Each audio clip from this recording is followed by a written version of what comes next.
All right, now that we have finished up the visual component of our senses, we want to look at all the other senses, non-visual, which obviously include audition, auditory, hearing sound, which are sound waves and move through our ears, and we'll look through those specifically, and then other senses, which include touch, taste, smell, body position and movement, and how those are actually laid out for us or wired for us to be able to function in our world in a very rich sort of way, and essentially all that information gets passed along and processed by our brain. So let's start out here initially, and I'll just label this as non-visual because that's really everything other than that.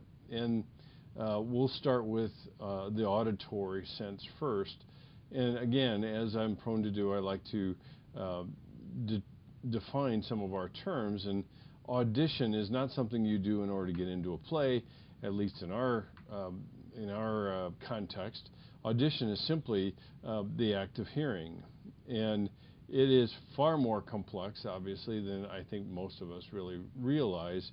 And the one thing that I want to connect for you, and I mentioned this the last time, is that there's a lot of similarity between vision and audition.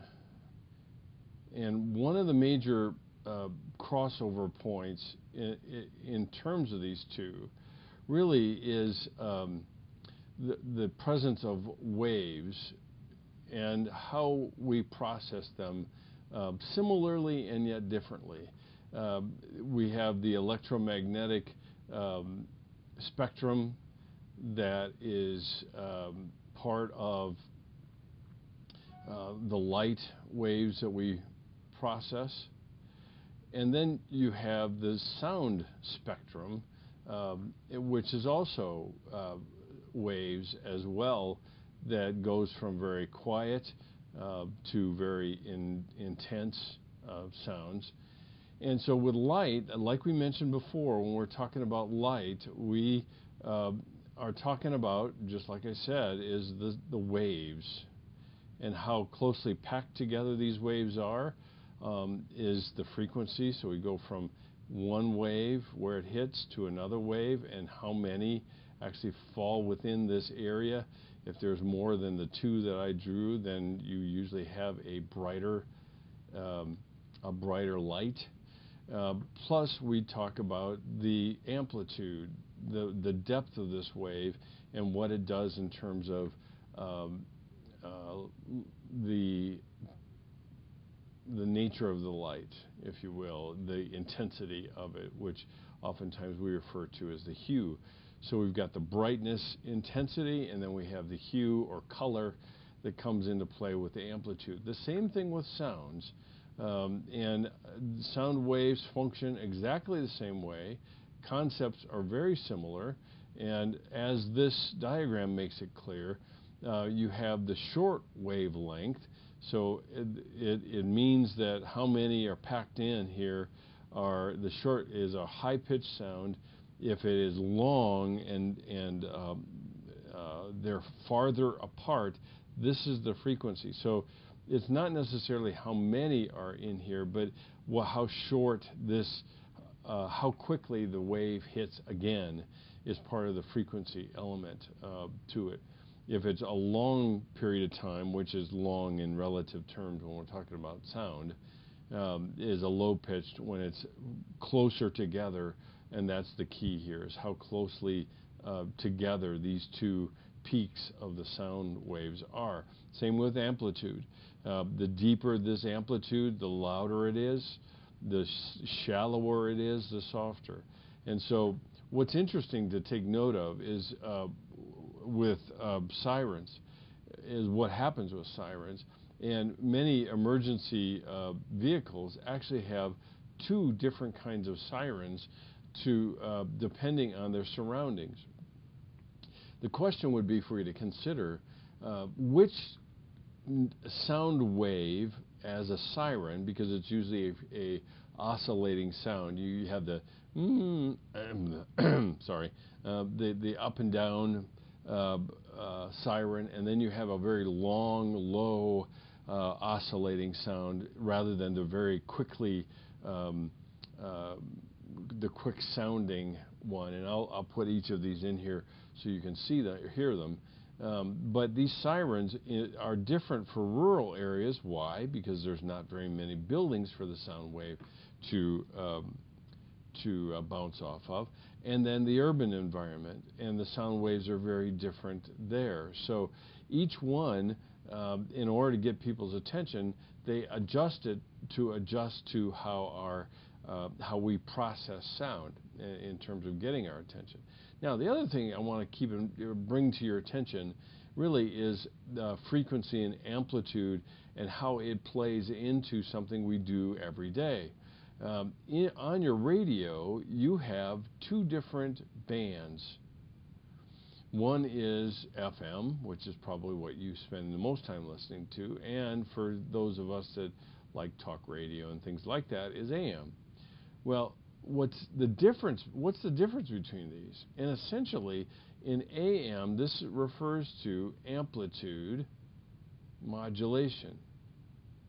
So in other words, the radio station, in sending out its signal, is assigned by the FCC a certain amplitude.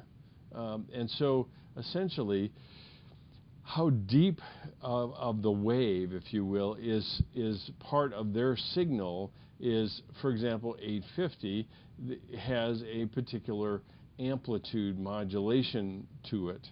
630 is different, and each one has a different wave signal or signature. In FM, it's frequency modulation, and when we began to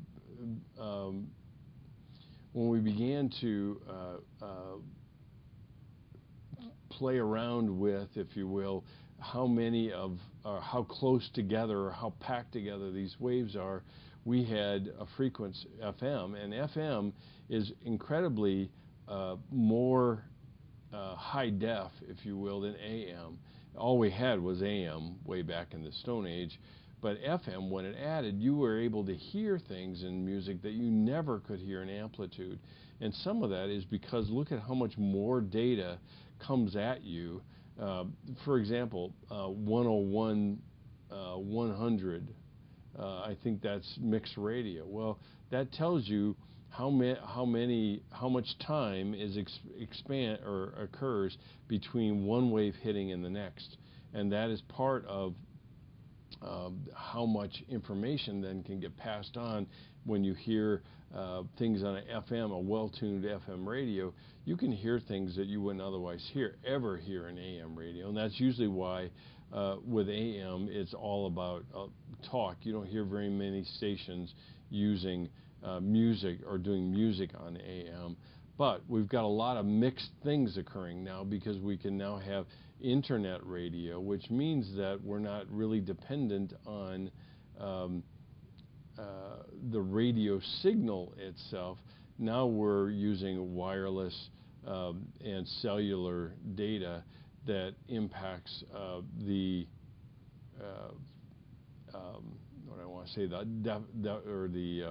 clarity of the information coming across. You have more and more people like Sirius satellite radio. You can add satellite in here as well, and that we're getting data in a lot of different ways now that we never did before. And there used to be that AM was it. That was all we had really to get information, and that was part of the revolution really of FM, because all the music stations moved to FM because of the intense level of clarity and definition that you could have in that. But my point is this, is that frequency and amplitude are everyday parts of our lives, not just in how we listen to things, but even in the radio signals we listen to. This up until a certain point in time, these things were kind of abstract things that we understood about the sound wave. now, because of understanding this, you can now have a new appreciation for how radio actually works, and it's built on how we hear, because that is the process through which we process that information.